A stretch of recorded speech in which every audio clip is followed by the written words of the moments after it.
Can you believe it? It's already round 16, and can you even believe that this is going to be the last week of buys? Thank the Lord. Holy hell. We can get moving now. It's time to bounce that pill.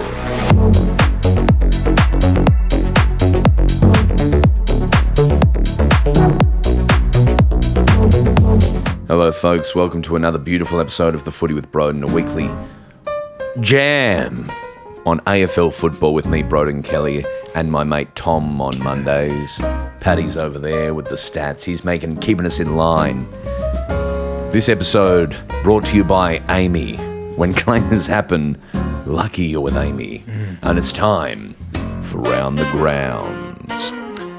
This week is a slam jazz poetry thing. I've done this 2 times, and every other time, people are very mad about it. Oh yeah.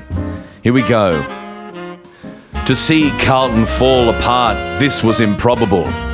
I interviewed Voss once, I feel partly responsible. The Carlton boys, they're a pack of sad blokes. Port Adelaide really liked the work of Travis Boak. Friday night was a ripper if you ask Broden Kelly. The Dogs had a celebration round that god Bontempelli. The Swans have returned, those Bloods are no longer fooling. But they're the worst team in the world without Errol Gordon. The Suns beat the D's, Clayton Oliver bled. The Melbourne Football Club made me want to cut off my own head. The Suns off to the finals. Very good they do, Luke. That Noah Anderson Rowell, Ben King and that Took. Pies edged out the Eagles, that rich team from Perth. North got obliterated in Launceston, the coldest place on earth. Richmond got pumped. It looked real bad, no finish. Great dread. Tom Lynch punched a guy right in the fucking head. St Kilda played Freo at Optus Stadium. My favourite Red Hot Chili Peppers album is Stadium Arcadium. Is it really? Well, it just rhymes. Californication for me. Saints brought the heat. They brought it real good. People still yell at me, hey, you did put. Can you tell this bit? I haven't well timed. The game's still going on, and I'm finding it hard to find rhymes. That was very good. But it looks like Freo will win. They'll get the job done. This game is... good. I'm having great fun. And that's Round the Grounds. That's it. What a great game. Hello, Tom. Thanks for being here. Thank you for having me, mate. G'day, Paddy. How are you? Hello, Broden. I'm good. You're having a raspberry mineral drink. Good on you. And I've just ordered something online that will be here very shortly. We'll get into that in more detail. But did you enjoy the footy this week, Tom? Yeah, up and down. But overall, of course, I always do. Oh, well, can I be cynical to start the episode? Sure, let's do it. Get it out. I was like, there were some shit games this weekend. Yeah, that's sort of what I was alluding to, yeah. But get this. Yeah. And I don't want to ruin the week in advance. Yeah. And I feel confident now that people come and hear our chat on Monday. They come in and hear Marnie on Thursday. The games are kind of secondary. People are here for the friendship, the community. You know, we're all basking. So it's not like with SEN where we have to say, oh, you got to listen. Yeah, totally. We don't have to make that drama. We're a safe space for people. Let me go through this. North versus Bulldogs is the Thursday night game. Shit game. Carlton versus Collingwood. Shit game. I'm going to keep Yeah, that's the sting. Can you do an explosion under your under every time you say it? Eagles versus Giants. Shit game. Essendon versus Suns. Shit game. Cats versus Richmond. Shit game. And then Port versus Lions. Could be good. But is probably Shit game. Saints versus Hawthorn. Shit game.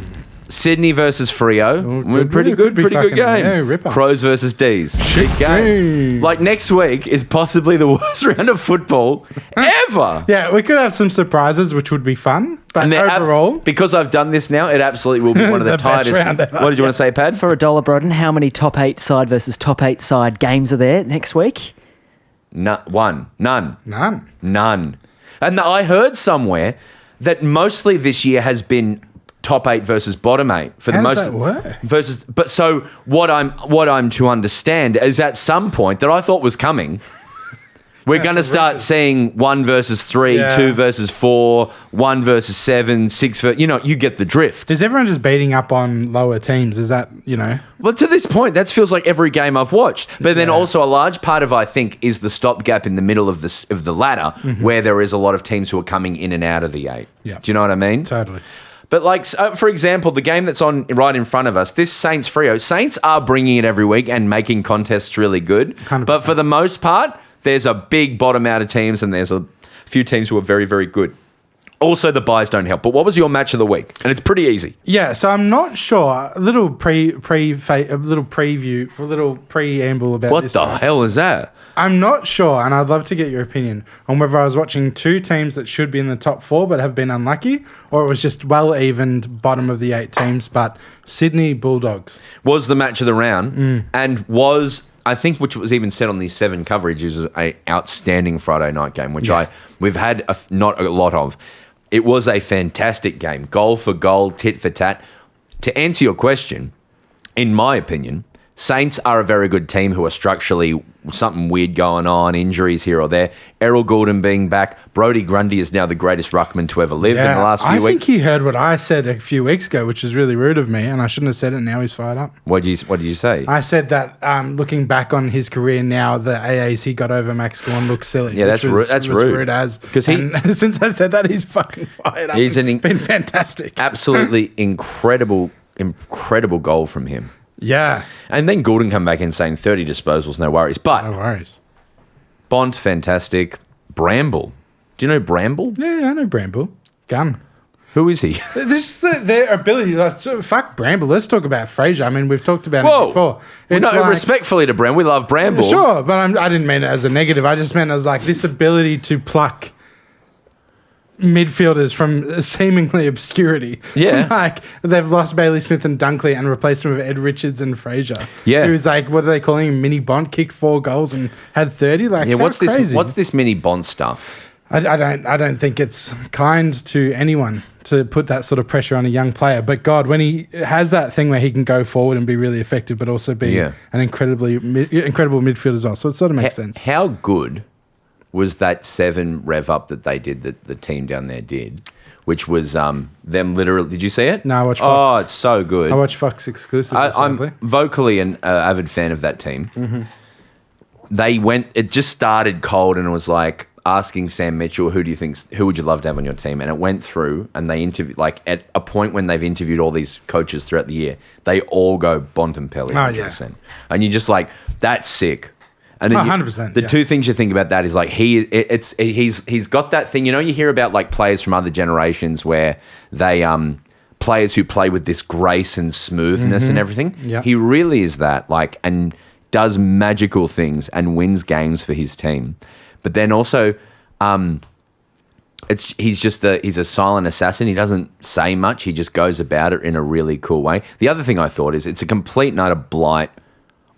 It's a complete utter Malcolm Blight on the Brownlow. Yes. That he hasn't won one. And he's not going to get one this year either because he missed the first 6 rounds, or the first 8 rounds maybe. It's a complete Malcolm Blight. Yeah, so he's not going to get one this year either, and then all of a sudden he'll be 30 and it gets harder, which is such a shame. It's just wrong. Has he won a bunch of coaches? Yeah, he has. I'll have a look. Yeah, Paddy's going to look at the coaches. But it's a complete Malcolm Blight. I agree. I've really got on this. I think every time we say something's like a blight, it's got to be a Malcolm Blight. It's got to be a Malcolm Blight. He's one of the greatest players of all time, right? He's won the coaches how many times? Once. So even that's a bit rude. But I guess like we forget that like when Dusty won these things, he was like, second only to Bont, like he was one out. Yeah, and then Paddy Dangerfield had so many great years in there as well. Like there have been some superstars, but yeah, I think it's a more accurate representation. Apart from the fact that like when Geelong played Bulldogs, Luke Beveridge just didn't vote for Bailey Smith out of petulance. I love that. Which is a complete Malcolm Blight. Yeah, it does, because I do think often the coaches rise above the rubbish of that. I think so. Yeah, you're right. But no, that like they're also busy doing other stuff. I want to push you harder on whether you think these two teams should be top 4 teams and they just haven't got it right this year. Dogs are. Yeah. And the other thing, when I looked at this game, when I walked off stage and I saw the score, I was like, fucking hell, just every week, Sam Darcy, no problems, 4th season, 3 goals. Like, yep, 20 no seconds worries. in, he kicked like a ripper, I think it was. Like, it was right off the bat. So that's just scary. Like, that's a real wild card that if you're other clubs, you're just going, uh-oh. Yeah.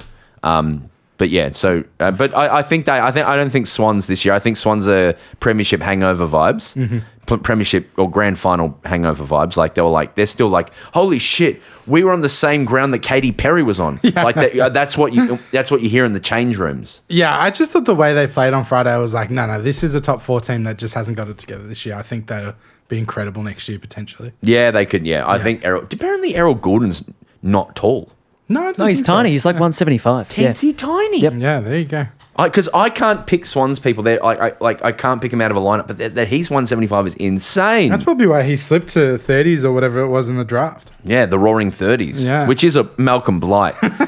Ask me what my favourite game was. Big Brady, what was your favourite game of the week? Look, if I was being honest, it was probably going to be Freo Saints because this looks like a really tough tussle. Saints are showing up every week, and it's a really good sign that like they show out and fight. But if I'm talking genuine experience, it's going to sound crazy. My match of the round was Hawthorne versus North because I was in Tassie this weekend and I was doing shows and it just worked out perfectly. I got a message from Warnie from the fantasy podcast at the AFL.com.au, but they've been doing it forever. Dream Team, which is you hate, Tom. Oh, I don't like it very much. Fair enough. But they have a humongous community. These nice boys from Tassie. They've been doing it forever. And he said, come to this game because you're here. And I went, holy shit, I'm here. So I was in Launceston. By the way, so I drove from Hobart, which is what I believe it's called, Hobart Newton. And I drove to Launceston. You drove north. And I got the beautiful Polestar EV. Yeah. Which, by the way, someone who knows cars better than me, tell me why my next car shouldn't be an electric vehicle. Yeah, why not? And particularly a Polestar. They are so cool. They're sick. Yeah. Do you know this one brake pedal thing? No, I don't think so. That annoys me. Okay. Is, you know how when you're driving and you put your foot down on the accelerator and then when you're coasting you kind of pull it off and let yourself coast for a while? They've got this thing now where if you put your foot off the accelerator, it starts to draw on your speed and slow you down. Is this a safety thing? No, it's to slow you down. So your battery is charging off the energy of slowing you down. Sure. So if you're coming up to lights, it starts to slow you down. So the idea is instead of moving your foot to the brake, you're just taking it off the pedal, which breaks you down. Okay. But that is charging your battery. That sounds like it would really fuck with my head. I've never driven an electric. It's fun. You can turn it off entirely and just drive like a normal car. But if it's good for your battery and you conserve energy, then great. Let me take a very quick detour and I will talk about the footy. I stopped in a town called, this is a Tassie ritual, is to stop at Campbelltown, which is about 2 hours into the drive from Hobart Newton. And I stopped at a place that I believe is the best country chain bakery that I've ever been to. Like, shits are all over Beechworth Bakery. And I'm talking about, I can't believe how good this bakery was. Have you ever been, Paddy or Tom, to Banjos? I'm sure I have, but I couldn't recall it. Banjos Bakery. I walked in and I was just blown away by how good this bakery was. Walls of pies. And walls of fresh sandwiches. Glazed donuts. Chocolate donuts. I believe it's a Tassie chain, but there are some now on the mainland. And I would drive. I went twice in Tassie because I couldn't believe how good it was. I was sick. Yeah, I can't. I definitely, like, when you put... I feel like there's one in a place I've been to holidays multiple times in, you know? It's got that vibe. I can't recall where, but I'm sure of it. I got a little beef party pie, but then also a chicken curried pie. Okay. Both are incredible. Yeah. Anyway, so then I go to my tech and then I walk through Launceston to the game. Launceston is Ballarat. Yeah. When I say that it is beautiful community, like some of the most gorgeous views, like houses up these beautiful hills, clouds rolling in and beautiful and next to some of the most intense bogans in the world. Yes. Like North Tassie, hell yeah. It's so Ballarat. So I'm walking there, going past the beautiful Bogues Brewery, and people are like filling the streets walking there. And you just walked? I walked from my venue. Can I ask questions? Yes. So you walk there. Is it in the city? It's over a river. Okay, and it's so you City cross of a bridge. I would say the equivalent of MCG. Yeah, right. So did you go past the monkeys? No, I didn't go past them. Apparently, the monkeys are dying out. By the way. Oh God, awful. Yeah. Too cold. There's monkeys in Launceston. And they're cool. Yeah, they're cool. They're a gift from Japan, from the sister city in Japan. Correct. There's a sister city to Launceston in Japan. I love that because the city's quite small, so you could probably walk from most residences to the ground. Yeah, probably, or at least park nearby and go. Anyway, Sure. So you walk in there, and my main takeaway from this day, going to UTAS Stadium in Launceston, was that, firstly, walking there, I was like, this team's happening. I was 100%. Like, and it's very in vogue to say it's all fallen apart, but it is happening. I'm like, and when it does happen, it's like a lined up powder keg. Like it's gonna explode, and it's gonna be worse than Geelong. Well, 200,000 members already, right? You could argue it already fucking is, yeah. Like, they're even though they're $10 memberships. But they're all mainlanders doing the $10, right? But so UTAS Stadium is 20,000, right? And they would get like 10, 15,000 for Hawthorne games there. And by the way, Hawthorne's done incredibly in that town. Like 15,000 odd people are members from that town, and they truly are like, it's Hawthorne. Yeah. And you just feel like, even in this second city that's going to be for the team, it's going to be full, sold out every game they play there. From all reports, it's going to be 3. I went with Warney, and he was telling me about all the information from the town and stuff. But essentially, like, there'll be 3 home games there. Mm-hmm. Because they're going to fix another stand. They're going to, blow out another one and make it all nice. But there's going to be 3 home games there. And then they reckon Hawthorne's going to keep a deal going where they play a home game there. So Tassie will play 4 games there, and then 10 games at wherever the stadium in Hobart ends up being. Yeah. Which is, like, I really think it's, like, that city, like, there's a lot of cynicism about it, and there's some people who are so anti it in the stadium and this and that. But when they get that team, it's gonna be ridiculous, man. And like it's so cool. Like, but I will say they should probably, and this is a small thing, never play a game there when it gets dark, because it is the coldest place I have ever been. Was it like windy or still and chill? There was no wind. It was crazy. And it was like just freezing, man. And national pies, I think, are like, for stadiums, easily just destroy 4 and 20. Oh, interesting. Just completely destroy them. Yeah. The game, awful. Disgraceful. Yeah. Just like, and miserable. The one thing I'll say about that stadium, there wasn't a huge vibe. Like, it didn't feel like there wasn't big explosions of sound and stuff. Mm-hmm. But yeah, Hawthorne just dominated. It's like a complete fortress down there for them. Yeah. But no, it was a nice thing to do. I left as in Broden style halfway through 3/4 time. Fair. You had to go do a show, fair enough. Yeah, and it was, I'll say again, just freezing. Yeah, I can't even imagine. But I've been there a few times. I think it is cold. I think it was called the Gunston Kick 7. Gunston did kick 7. Especially because North's system and their backline and Toby Pink have been, this week's especially, lauded, across the media. And so to show up at, like, probably one of the last years he'll play AFL and kick 7. Yeah. What a throwback. So, yeah, well, surely he'll play again next year. He looks fantastic. I mean, yeah. But when he can do that to Toby Pink, then why not? The Brisbane year was like, he's not going to play anymore. Yeah, it was odd, wasn't it? In retrospect. Yeah, and then he went back and played. He's like, he looks Pendlebury side bottom Melksham-esque now, like he can play forever. Yeah, I mean, I'm sure him and Sam Mitchell have a special connection from their playing days as well. So yeah, the only other thing of note was the Chol chase down Chol. And I'd say the Watson goal was probably one of the better ones I've seen. I loved it. And then like Chol finished his work as well, which was really lovely. Yeah. But apart from them, they're the 2 matches around. Give me that sting, Tom. That's what I'm talking about! Another game that happened, if you listened to the Footy with Marns on Thursday, we may have got a little bit heated about some buns. Yeah. Or should I say steamed about some buns. Very good, Brady. We made a bet, and this is why betting is wrong. Yeah. It's because I keep losing these bets. We made a deal that you would eat a fillet of fish, which you don't want to eat. Double. You've never eaten a fillet of fish. No interest in ever eating. You'll one. eat a double fillet of fish if the Suns lost, because you were certain they would lose, by the way. Yes, very And I certain. said if the D's lose, I'll get another tattoo. Yes, correct. And the D's showed up for me and didn't kick a goal in the first quarter. You know, like they sort of did, except for in the first, right? They got substantially better. Like I think even the pressure rating went from like below, like awful ranges to like, yes, you're here. So really, if you hadn't have had that bye hangover and shown up in the first, you probably You think it's a bye hangover? Yeah. Did you have a bye last week? Yeah, we did, but that's something that only works when it works, right? Yeah, but being a slow starter in a quarter after a week off when you've been in rhythm makes perfect Just sense. talking about Melksham, right? Oh, gun. And you're talking about Gunston. 5 goals, 6. Where our forward line makes no sense to me, and it breaks my heart. But surely you feel. Did you do your conspiracy theory about Kingy, Ben King? Oh yeah, do you want me to share it on here? Please.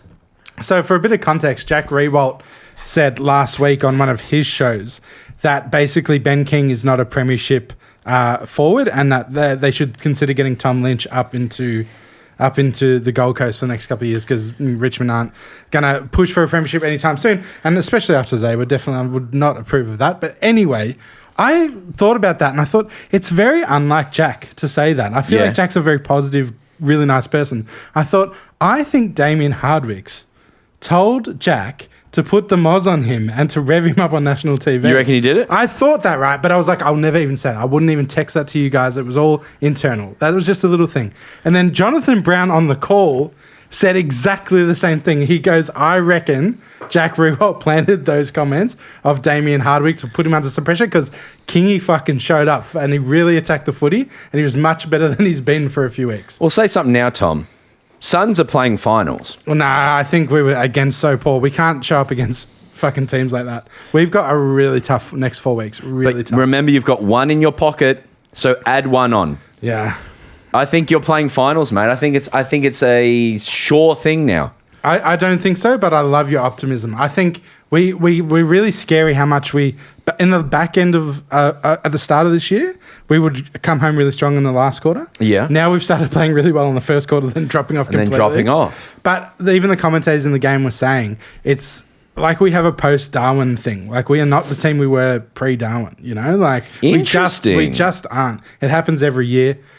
But yeah, if it happens every year, but you're moving in the right direction, I still think that's a cool thing. Exactly. I just think it's like we can't play how we did on the week against you guys, no offense, and expect to make finals. Like it's just you guys didn't show up in the first. We should have put literally 60 on you. We suck. We should have put 60 on you, mate, and we didn't, and we let you almost win. You went full Greek there, did you? That 60's on you, mate. But Melksham cramping up and still being like your number one forward. That was fucking crazy. Worth watching just for that. I would love a forward.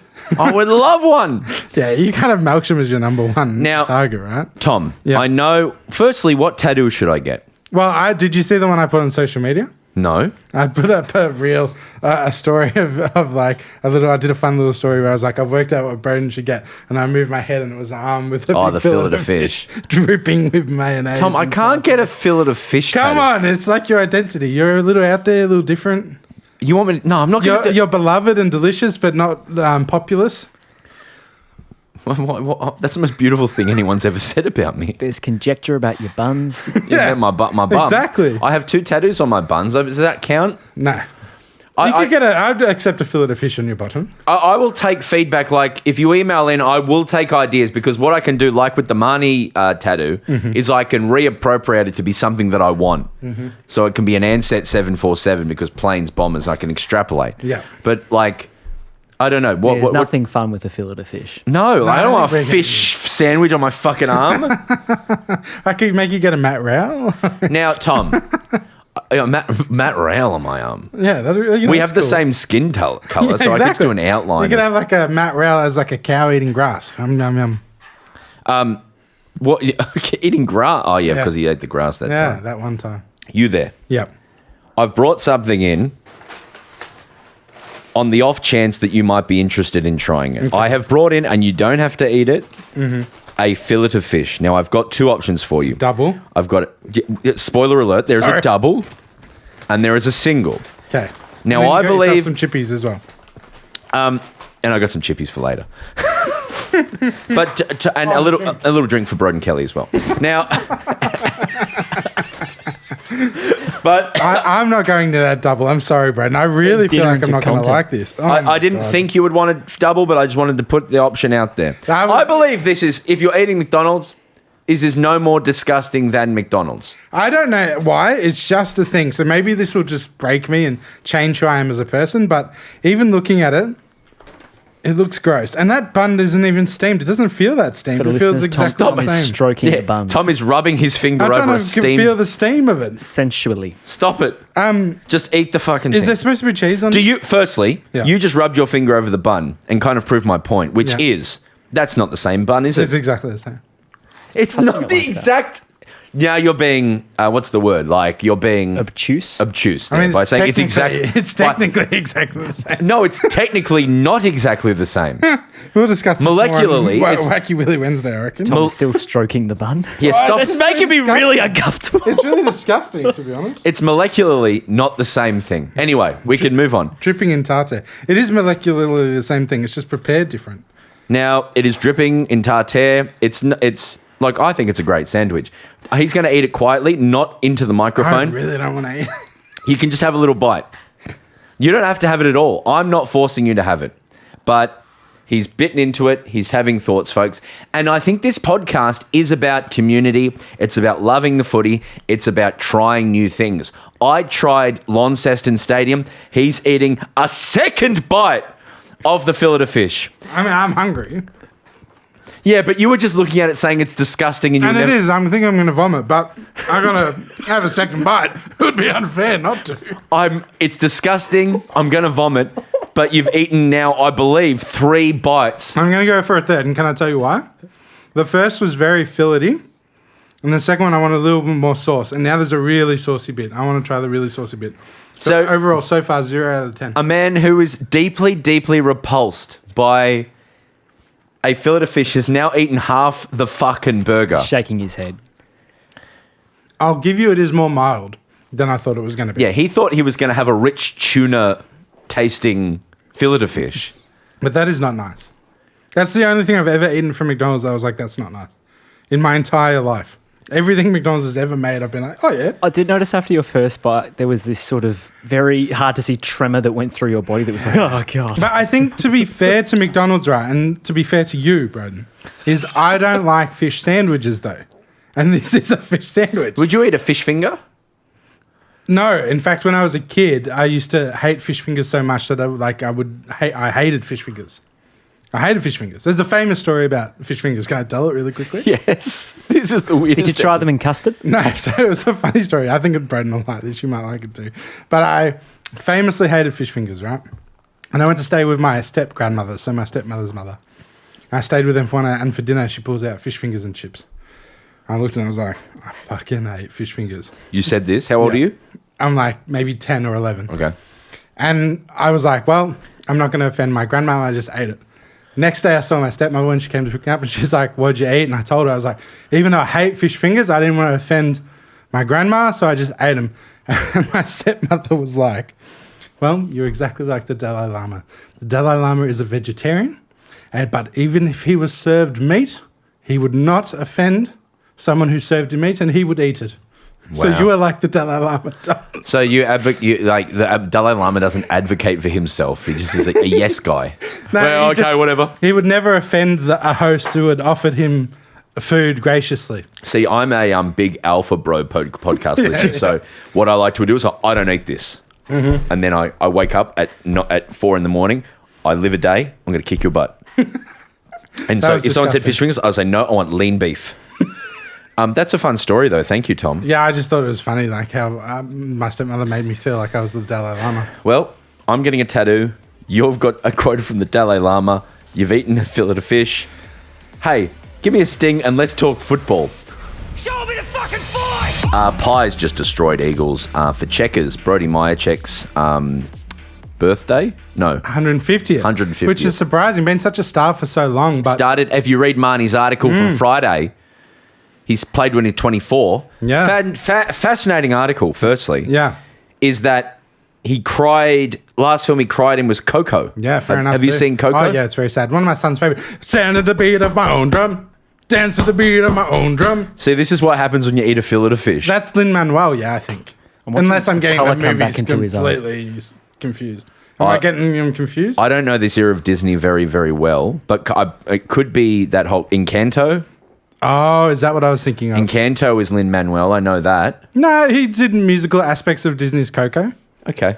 Yeah, so I think he was involved at least. I might have been getting a couple of movies. It's got an emotional ending, yeah, Coco? Yeah, I think it does, yeah. But, Checkers cried at it. Yeah, fair enough too. But the Eagles showed up and they showed good fight and good spirit. I thought they were better for long stretches. I thought it was really sad in the end, and a couple of minor corrections. Did you cry at the end like Coco? No, not quite. A couple of minor corrections on the Coasters side, and they win this game. Like, I think it's not the Ruck Williams, it's the other Williams. Bailey Williams and... Oh, Jack Williams up forward. RM. And Jack Williams. RM? No, sorry, Paddy. You shouldn't know all the Williams when I just point at you and say Williams. He kicked 1-3 and they were very gettable. Very gettable. So they were in it at halftime. They were sort of in it at three quarters. I really thought they could have won. So I was devastated. I think, but I'm sick of saying this all year, but this is the Pies game. The Pies game is jab, jab, jab, let you think you're in with a chance. They're the Jake Paul of the AFL. Except Jake Paul doesn't fight boxers. No. He just fights retired people. Yeah, but Collingwood just jab, jab, jab, and then go, and you're gone. They'll play a good 10 minutes in the last quarter that just kills the game. You're absolutely right. Yeah, so this was always coming. Respectfully to Eagles, it was always coming. No, I agree. I think some fun things just to shout out for the Eagles listeners, because I got nothing good to say about Collingwood except for go Checkers. Yep. But a couple of good things I would say that I loved Harley Reid on Nick Dacos. I think just do that every week. Fun. Well, that's impossible, but... Yeah. Just put him on, your best player as a tagger and get him to learn running patterns and all that sort of stuff. I love that, even though Harley ended up giving away a couple of frees. And then I think Tom McCarthy, this guy you picked up in the mid-season draft. Yeah, 29 disposals. Yeah. What a cool story that is. He's about to break the Supercoach record for price rise in a single week. If he scores 100 again next week, he's going to rise 130 grand in Supercoach, which is the most since Errol Gordon debuted. So crazy. And then what else? They got him mid-year. Yeah, they got him mid-year. So pick number one. And then I'd say Elijah Hewitt continues to come on. I talk about him every week. I think it was genuinely, not that I've focused in too hard on West Coast, but for me it was one of the best games of the season for West Coast. For me. Yeah, man, that's weird. Did you see Brady Hoff had 27 disposals with the midfield at 100%? Yeah, who's insane. that? Brady Hoff. I don't even know who Brady Hoff is, but I saw this going around X. Yeah, he'd been playing back pocket for a couple of years and they've chucked him into the guts. And I was thinking he would tag Dacos, but they just sort of went with the group thing and Reid was on him on some stoppages. But he was really good. And their new forward, Jobe Shanahan, on debut. Yeah, he was really good as frisky. well. And then Clay Hall just needs to not be dropped again. Just play Clay Hall every week. That's my other 2 cents. I have him on the bench in Supercoach. But apart from that, I think he's great. You should just play him every week. And fuck Collingwood. Oh, rude! No, they're going about it in a beautiful way. They are. I don't have the hate of Collingwood that I did in 23. I'm more. It would be so boring. They're 2 games clear now. They're too good. But what I'm starting to feel, and I'm more that it's going to be Pies Geelong. I can just feel the misery of that. Mm-hmm. But this year, Hawks are rising. Giants are getting better. Dogs are a legit chance. There's a few there who can, I think, take it to these two teams. I think you can figure out Collingwood, and I think you can figure out Geelong. That's my long take. The other game that was interesting was the one that you went to, Paddy, so you can talk about this. Great. Tigers are well and truly in the depths of winter, and the optimism of the start of the year is well and truly gone. They lost by 68 points, I'm going to say, one off a perfect amount. And Lafau played a half and did his calf, but it looks like a knee for a little bit there, so I feel like a calf is respectfully a bit of a blessing. Is that fair to say, Paddy? That's fair to say. This is the fun part of doing the scorched earth rebuild, where you get to June and no one wants to be there. Yeah, and really. The players are cooked. Literally no one wanted to be there. 20,000. 23,000 people, including me. And Tom Lynch punched a guy in the head. Yeah, he punched Jordan Butts. It was interesting. It's like a straight 2 weeks, I think. I think it would be more. You reckon? It was one of those ones where he was clearly frustrated. He probably could have got a couple of free kicks off the ball. So he reacted to it by taking a swing at Jordan Butts. He sort of drops it halfway through and doesn't quite fully connect, but it did look a bit...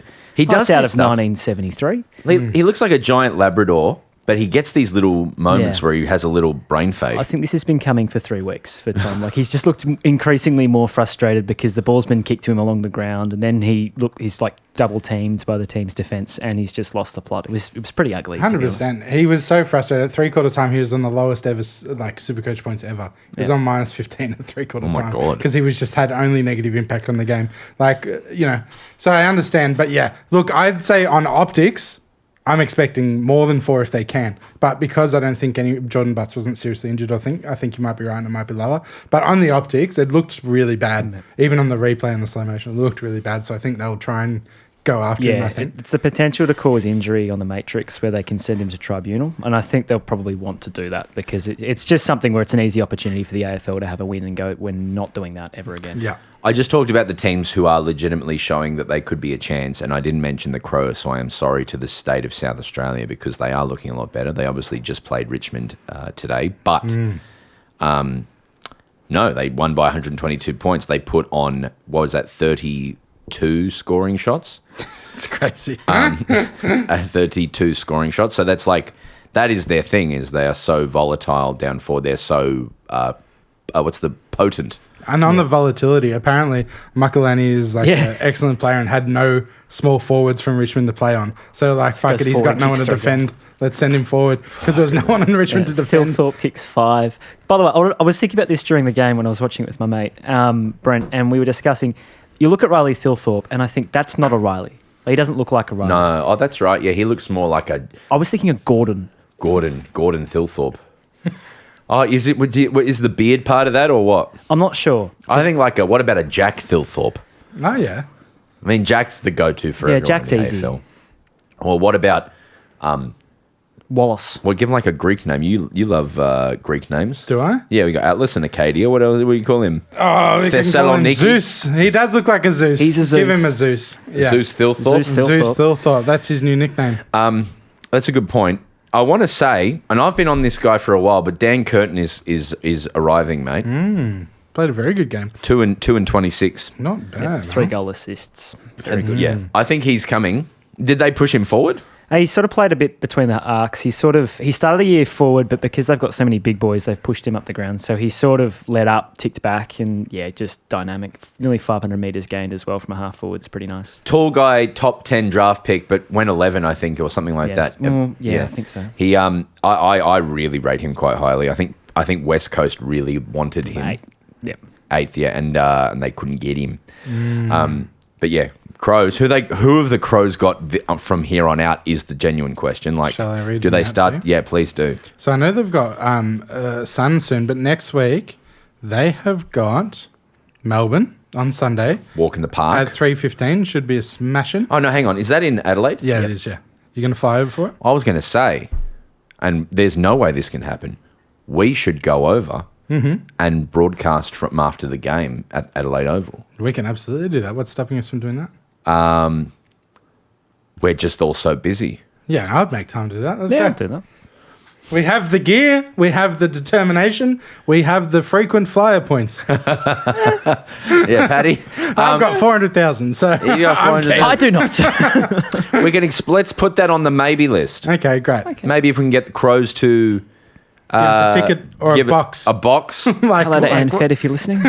Yeah, we got connections. Yeah, say, Warnie gets a box. We want a box. You know, Auntie Donna. Exactly that tone. I'll yell that at them. Yeah. The hotels at the stadium offered Auntie Donna accommodation there. I think we The should Adelaide be staying Oval there. Hotel. I think Yeah. we should be staying there at least. I stayed there once and I got a chalky egg on my bed. Oh, fuck. Was it Easter time? No, it was just like a deluxe I don't want to chalky go egg. there. I don't want to go Okay. there. Well, I just want to put that on the explore list. Yeah, I love that. Interesting. And then they've got Doggies who will be tough, I think. Very, very tough. But then they've got Suns on a Sunday night, which will be There's some interesting games. winnable. Yeah, I think. And then they've the got showdown. Port. Oh, yeah. So, yeah, they've probably got at least 60-40 run home, I'd say. If they can win some of those line ball ones, then look out. Look out. They'll definitely make top 4 if that's the case. I'm going to keep rocking through. Oh, no, give me a sting, Tom. The Saints at the Adelaide Oval. That's a fantastic sting, Tom, but it's now time for, in this round, our last Broden is the head of AAMI Footy Engagement. What's my job as AAMI Footy engagement, Tom? To rev everyone up and keep them engaged. I couldn't have said it better myself. And so what I've been doing this past month is calling people. You dob in your mate, and then I call them up to rev them up about their team. So I rang our mate Joe Koski before Carlton fell off the edge. Honestly. So I was not helpful. No. I called a guy about Essendon. Yeah, that was great. That was very funny. Was there another guy? I called a guy about Sydney. Yeah. And now this week, I couldn't end the rev ups without talking to a North Melbourne fan. This comes to us from Molly. They write, my husband Clint could use a bit of encouragement and a rev up from the AAMI head of engagement to get back on board with his favourite team, North Melbourne. The heydays of making prelims in the mid-2010s have been replaced with the, as he loves to tell me, worst 6-year period in AFL history with only 18 wins from 125 games this decade. Is that true? That must be true. That's ouchies. Even this year, as they seemingly start to turn around, all he does is complain. They traded away their first-round pick for 27. That was a mistake. I agree. Yeah. To add insult to injury, I'm a lifelong Hawthorne supporter, and since we began dating in 2008, Hawthorne have finished ahead of North Melbourne on the ladder every single year. They've been dating since 2008. That's 17 years they've been together, wow. but they're married, so that makes sense. That does make sense, yeah. I'll firstly say, Molly, that a relationship, I hope, is like an uppercase H for you and not like an A leaning on one another, because if you're leaning on one another, that's not healthy. You need to stand independently, but choose to be connected. That's just something I thought of now. Yeah. Clint! How are we? It's Broden. Broden Kelly? Yep. How you going? Oh, look, just on the car back from Launceston in a car full of Hawthorne supporters. Oh, that sounds absolutely rotten, mate. Yes, it was rough sitting in the cold and. You went to Lonnie? I did, yeah. You see me? I did. I was basically above you for the whole game. We'll leave it there. And so I thought North were really good. What did you reckon? Look, I thought it was a fantastic effort. I didn't. It didn't seem like we knew how to stand up, like vertically. Yes, no. Well, maybe your Chull was making sure of that, bringing you down at any point. He was. In your opinion, was it the coldest place you've ever been to in your life? It was pretty piercing at times. Not at times. For me. Not for me, Clint. No? Why not? Too cold, Clint. But then also, so your mum was the one who yelled at me about Northland at that last show. She was. She was indeed, yes. Now, and that's also the show where Beer Deluxe just decided to turn off my microphone halfway through the show. Is that correct? You did indeed. You did very well a cappella, I will say. Yeah, so you came to a show where they turned off my microphone, they turned off my sound, but Clint, did I give up, mate? No, you did not. Did I say, I'm going to go home then and I'm going to trade out my picks and go home? No, you did not. What did I do? You kept soldiering on. I just yelled the show. You did indeed. And that's what I want from you, mate. Because it's darkest just before the dawn. Sure, North. Night, but anyway. Yeah, exactly. 18 wins from 125 games is pretty bad, but don't worry. Yeah. That's when you find out the real shin boners. Would you just give up and say you're not going to go to the reunion because it's a standing event and you're going to celebrate the AFLW team? No! This is when the shin boners show their true spirit and they get in there and they stick it right up them. To quote your old coach, well, no, that's not Ron Barassi. Get in there. Keep going. Yep. I know Ted Whitten said that, but you've got to get in there, Clint. So I will. So are you still in the car with the Hawthorne fans? Yeah, we are. Yep. Tell them to get stuffed. Get stuffed, everybody. Yeah. All right. They enjoyed that. Well, are you back? Are you revved up? Oh, never been more revved in my life. Thank God. I was worried about this one. No, doing good. Well, apart from that, you've been good? Yeah. No, the trip was Launceston is lovely. Oh, yeah, beautiful part of the world. Yep. Well, I'll let you go. Huh? All right, give me that sting. I've put this deliberately to the back end of the podcast because everyone this week is going to be leading with this, which is our mate, friend of the pod, Michael. Yeah. So after Thursday night, Carlton supporters graffitiing Icon Park saying, sack the board, Yeah, keep Voss. Yeah, which I'm sort of on board with. Yeah.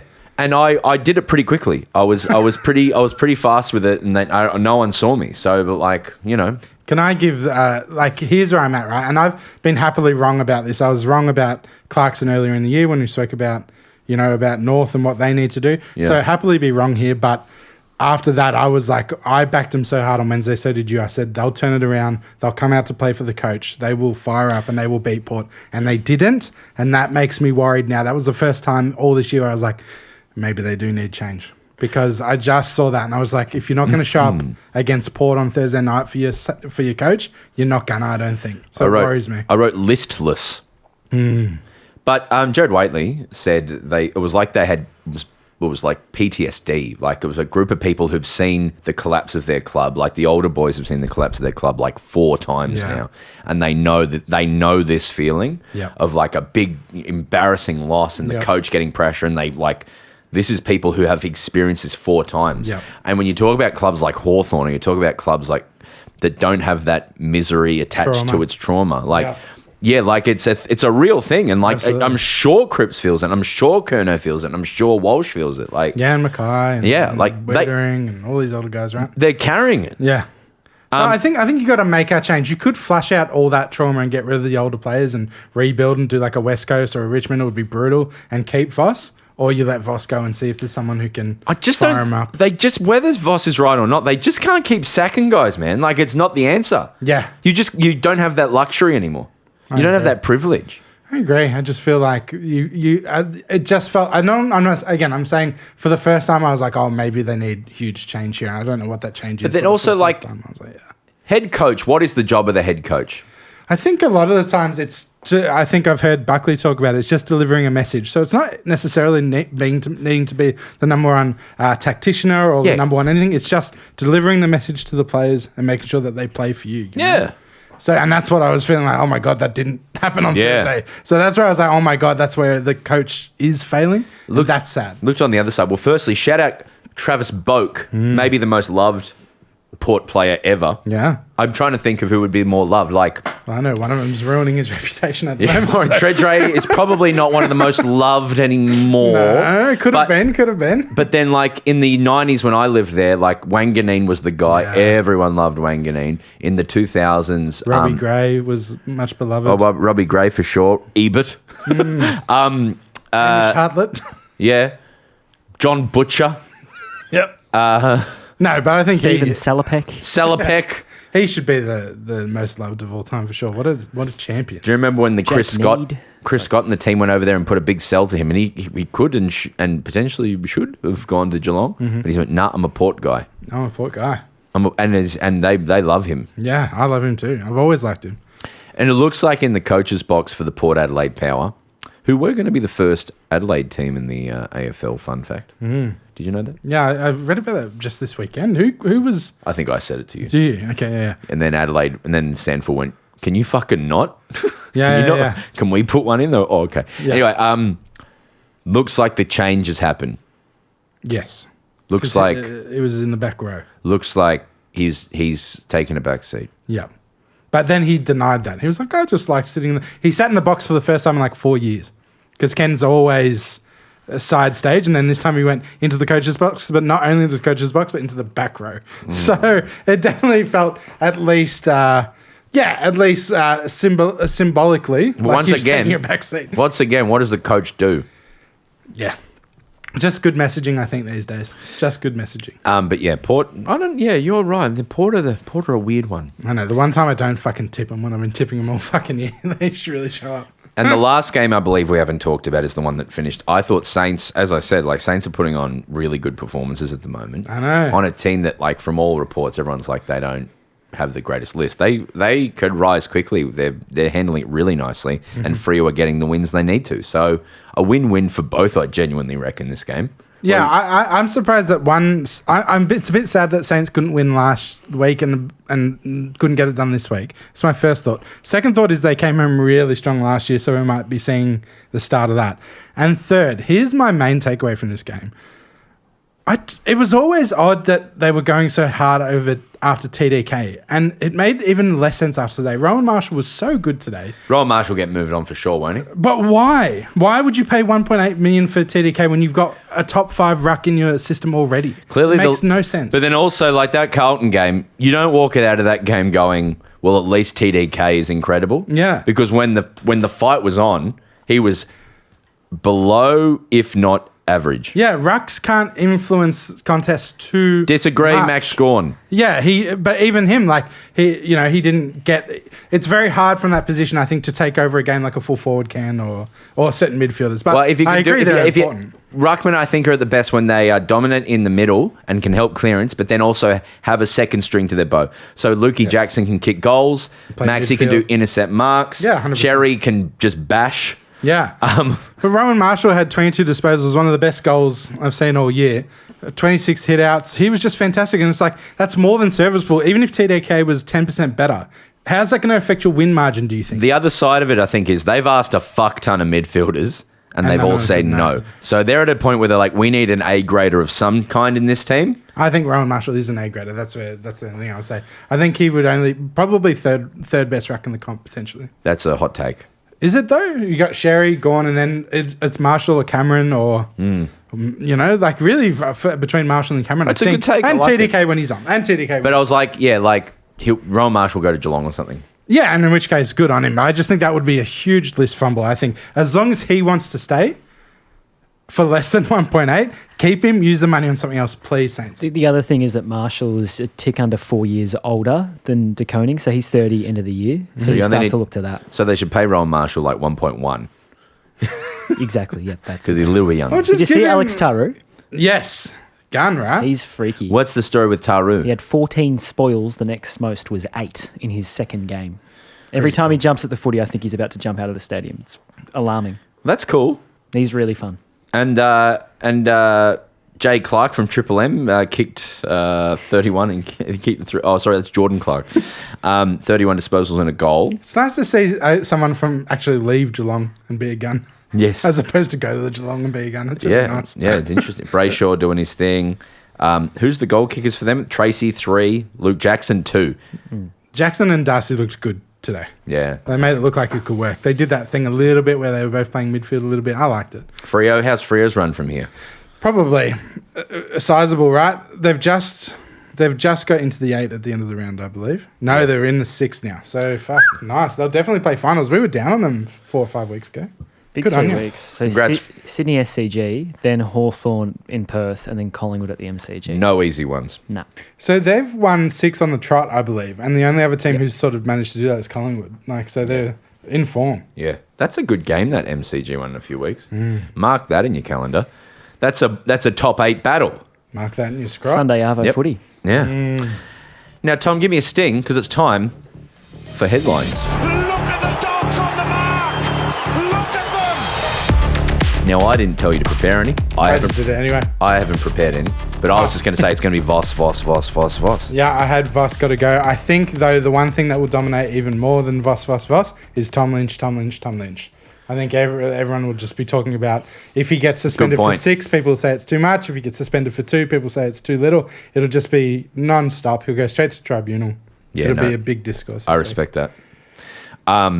What else you got? I think that because of the beat up on Richmond and North this week, there'll be a lot of negativity around those two sides this week. I think because there wasn't that much positive to talk about from the weekend of footy, I just think we'll see a lot of bashing on Richmond and North this week. Yeah, fun. Yeah, nice midwinter just going on. Don't you going think after. though? I just feel like it's time that they get bashed a bit, I think. I think Diesel cop it too a little bit. Yeah, and you should. You should have coach conversations as well in the media because you can't go after Voss that hard and not go after Goodwin that hard, I think. Yeah, no, what is the story of Voss? Well, I mean, of Goodwin. What would the Brains Trust here do with Simon Goodwin? He's out of contract at the end of 2026 next year. What do you do about Simon Goodwin? I think, as has been well documented on this podcast, like you haven't got stability on board level and chairman board level. So once you get that sorted, you can look at him. But right now, you've got to stay with him. Paddy. I think you look at maybe the Longmire thing where you sort of get through the year, and then there's the issue with whether what happens with Clayton Oliver and Petrarca happens again, whether Oliver wants to go to Geelong or whatever happens there. And then you think about, okay, is it time to maybe pull a lever and let him do some GM or footy Well, he stuff? didn't play. He got dropped, which was surprising. We didn't talk about that, but Clayton? I think he was missed. No, lever. Lever. Oh, sorry, yeah. Because she said pull the lever. Both doing a bit. I got lost. I was doing too much serious footy talk. Sincerity. Sorry for missing that. No. It's That's what we do. Clayton, Petrarca, and Viney love a dump kick. And it's really like it's a core problem with the experienced guys that aren't leading by example and lowering their eyes into 50, or like it got me thinking in different ways. Yeah, definitely. It's also like the changes this week, like Lever dropped, Windsor dropped, Van Rooyen dropped. Felt a Interesting. bit like, okay, we're flinging so much monkey shit at so much space on the wall. So The one thing I can say about that, I love Disco Turner. I think I reckon that's why Lever got dropped. His Turner's been a fantastic intercept marker and has more spring than our old boys. Yeah. What other headlines we got? And then the last one I wrote, and this is just a selfish one, but I do think that like the next 4 matches for the Suns is club defining. This is the most important 4-game era we're about to go into. That's fair. If we come out 1 out of 4, we're not winning finals. So we've got to win against Brisbane. We've got to win against Collingwood. We've got to get a scalp. That's all. And Well, what if you come out? So in 4 weeks' time, you come out 2 from 4. If you come out 2 for 4, that's fair, and we should make finals because next week we have someone easier, I believe. So next week we have Essendon down here. So we should manage to get that done. But then the next 3 after that are Brisbane, Adelaide, and Collingwood. So you got to win one of them. at least. And if we don't, then I genuinely feel like this is a moment for the club to really define itself as like we have arrived. So if you come to me after the next four and we've won 2, I'll agree with you. Paddy, your headline. I think piggybacking on your Tom Lynch one, I reckon we'll see some red card chat this week. Oh, We love that. send them off. Comes up every year. I love it. The other one that comes up every year is wildcard round. So there are now 2 games between 9th and 10th on the ladder. So Giants are on 9 wins, 6 losses. Porter on 7 wins, 8 losses. So you can kind of say, okay, top 9 are competing for the finals and it's round 17 now coming up. So I think people will just start to go, let's just open it up because, Port for Kenny, that kind of thing. I think Jared was speaking about it on Saturday crunch time. So And I think Richo responded. I think it was Richo. It could have been anyone, but I think it was Richo who said, I don't want to see any teams in the finals less than 50% win rate, so fuck that. Yep. So I think power on both sides. It's exciting. I'd rather get rid of a round from the season and add a wild card. Yeah, just make it shorter. Yeah, just make it shorter and do something fun. No more buys. No more buys. That should be a headline too, is people giving the opinion of like, surely that was a disaster. Yeah. Like that sucked so bad. Although I was thinking how easy it's been for me personally to stay across most games, and I don't look forward to next week coming in and not knowing about a bunch of games. But looking at this week, right, to not have the Lions play, to not have Geelong or the Giants play, it's been nice. And Bombs. But Geelong are always a story. Brisbane are always great. Giants are always good. Like that's 3 teams I want to watch play. That's true. That's very true. Need relegation then. Yep. Get rid of Melbourne, North, Richmond. And can I express again, when that team in Tassie happens, it's going to be like Australia's going to hate that team so much because they're going to be so loud and so brutal down there. And there's a lot of bogans down there. Yep. Tassie people will know this. Like, it's going to be fucking rough. Like, it's not going to be beautiful Mona vibes. It's going to be fucking feral. Can you imagine Tassie away in July? Like, That you don't want to go down there. Like Get ready to Sunday watch the Island. Suns down there, mate. It's going to be brutal. Yeah, 100%. All right. There'll be plenty of Malakas. Yes. What did they say, Tom? Oh, mate, I've got a lot from me this week as well. So let's just strap in for a couple of minutes here. Now, the first one is obvious. Overwhelming response. A little too serious for me to put it on the list, but because it was overwhelmingly, we put Tom Lynch on the Malacca list. Everyone was calling for it. Every second person was saying Tom Lynch and Malacca. He did it right in prime time for Malacca time. Yeah, Like really. it happened, and then people looked at their phone, and you were asking for Malacas as well. But yeah, they're going to be talking about that. Next one, I never thought I would say this, but Andre Bocelli, or whatever his name is, he gets a massive Malacca. The vision impaired opera singer. Yeah, he is Andrea the one. Bocelli. He's the one who ruined the SCG turf, and it's been dangerous. Oh, and it can't be played on anymore. This year? Yeah, that's what people are saying. Andre Bocelli.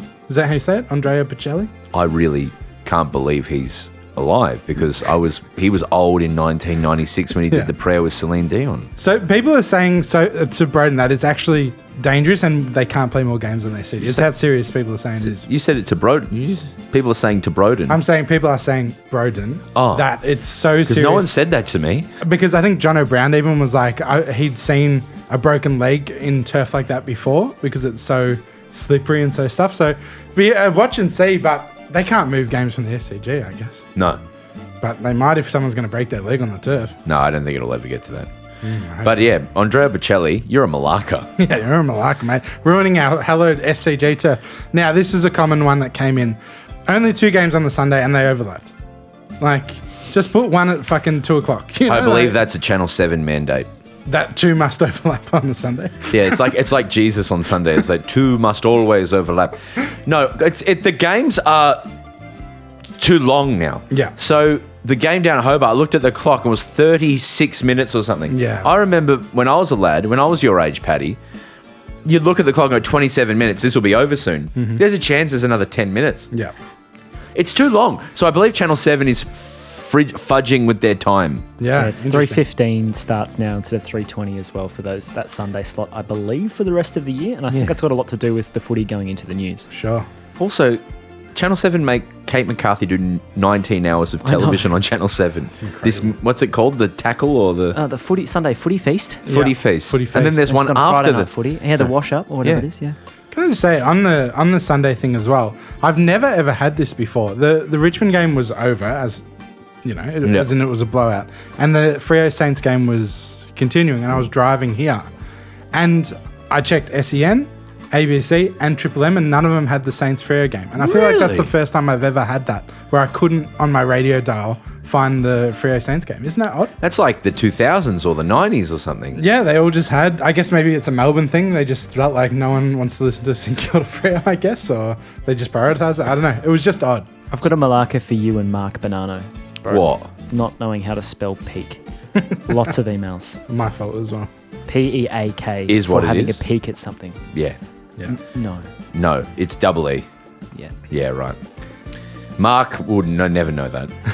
But I should know better. You should know better. The last one, and this is just a little bit sad. You know how Dons have been ravaged by injury? They had the bye this week and then they did a light run on Saturday. Oh, no, what happened? Langford, Redmond and Parrish all did soft tissues. Oh, no. 3 of their gun stars who have all missed significant time. Like, that's 3 of your 5 best. That's Only awful. Ridley and Merritt would make the list on top of those guys. Jeez. Like Kyle Langford, Mason Redmond, Darcy Parrish, all soft tissues apparently. So this has not been the Dons year, and I'm glad the Suns are coming up against them twice Yeah. for the rest of the year. Yeah. Next week and on. Souvers. All right. The Nick Watson goal. I know you mentioned the Chol one earlier, but I just thought the Nick Watson one was fucking stunning. 7 for Gunston as well. It was very cool. 7 for Gunston. Well done. Did you see the Daniel Wood, not VFL, but the rung under mark? Yeah, Eastern Footy League, yeah. It's only on every AFL television show. Yeah, I saw it like 8 times on It was a X. good mark. He's apparently a Box Hill listed player. Yes, correct. So- it was You fantastic. can get onto a list. It's a very big jump. What did you think of it, Paddy? I thought it was good. Yeah, it was very good. Just a shout out for my one of the guys on my team, Jared Witts. I know Supercoach doesn't Mark mean... calling Jared about his wits. Yes, I know Supercoach means nothing, right? But I do think it can sometimes be indicative. And no ruckman has come up against Witts this year and scored over 100 Supercoach points. Like, he's been really good at nullifying impact of opposing rucks this year. And I just think that no one else will notice that. So I think it's really Good good. on you, Witsy. And then, great ruckman. and then I had Rowan Marshall for an excellent game as well. And probably heaps of others too that I've ignored, but that was the ones I wrote down. I can't pick a Malacca from this week. Maybe we say Lynchy for punching someone in the head. Yeah. Or Andre Bocelli. Or Andrea Bocelli. Tough. Yeah. I mean, they Lynch get is one serious each. though, you know? They get one each. Yeah, give it to them. And then who's the Suva of the week? I think 7 for Gunston. What a throwback. Hell yeah. Well, another wonderful episode, folks. We went on a journey. We ate fish. We rang Kit. We talked about relationships. We talked about the Richmond team. We ate a fillet of fish. It was a wonderful episode. And thank the Lord of Footy God, heaven, that buys are over. Holy Moses. Enjoy this week. We'll be right back into it. Catch us for Wacky Willie. Catch us for the Marns chat. And enjoy the footy. Enjoy your week at work. Bounce out of pills.